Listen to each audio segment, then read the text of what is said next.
E-beat പദ്ധതിക്കുള്ള ഉപകരണങ്ങൾ പലതും പ്രവർത്തനയോഗ്യമല്ലെന്ന് കണ്ടെത്തൽ. തിരുവനന്തപുരം പോലീസ് ആസ്ഥാനത്തെ സെൻട്രൽ വർക്ക്ഷോപ്പിൽ നടത്തിയ പരിശോധനയിലാണ് SD കാർഡുകളും സിം കാർഡുകളും ചാർജറും ഉപയോഗശൂന്യമായി കണ്ടെത്തിയത്. കോട്ടയം, കൊല്ലം, എറണാകുളം റൂറൽ എന്നിവിടങ്ങളിൽ വിതരണം ചെയ്യേണ്ട RFID റീഡറുകൾ ജില്ലാ സ്റ്റോറിൽ കെട്ടിക്കിടക്കുന്നതായും കണ്ടെത്തി. റിപ്പോർട്ടർ അന്വേഷണ പരമ്പര തീക്കട്ടയിൽ ഉറുമ്പരിക്കുമ്പോൾ തുടരുന്നു.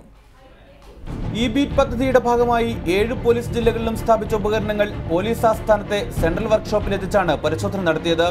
ഓരോ ജില്ലകളിലെയും 5 സാമ്പിളുകളാണ് പരിശോധിച്ചത്. എറണാകുളം, കോഴിക്കോട് സിറ്റി ജില്ലകളിലൊഴികെ ഭൂരിഭാഗം പ്രദേശത്തെയും RFID കാർഡുകൾ ഉപയോഗരഹിതമാണെന്ന് അന്വേഷണത്തിൽ കണ്ടെത്തി.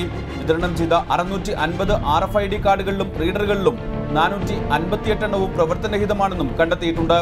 പലയിടത്തെയും സിം കാർഡുകളും പ്രവർത്തനരഹിതമാണ്. ചില സിം കാർഡുകൾ സ്വകാര്യ വ്യക്തികൾക്ക് അനുവദിച്ചതായും കണ്ടെത്തി. കൊല്ലം സിറ്റി, കോട്ടയം, എറണാകുളം റൂറൽ ജില്ലകളിലേക്ക് നൽകിയ RFID റീഡറുകൾ അതാത് ജില്ലാ സ്റ്റോറുകളിൽ കെട്ടിക്കിടക്കുന്നുണ്ടെന്നും അന്വേഷണത്തിൽ തെളിഞ്ഞു.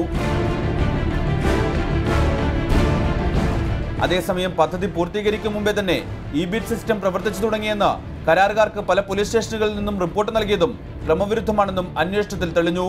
റിപ്പോർട്ടർ, തിരുവനന്തപുരം.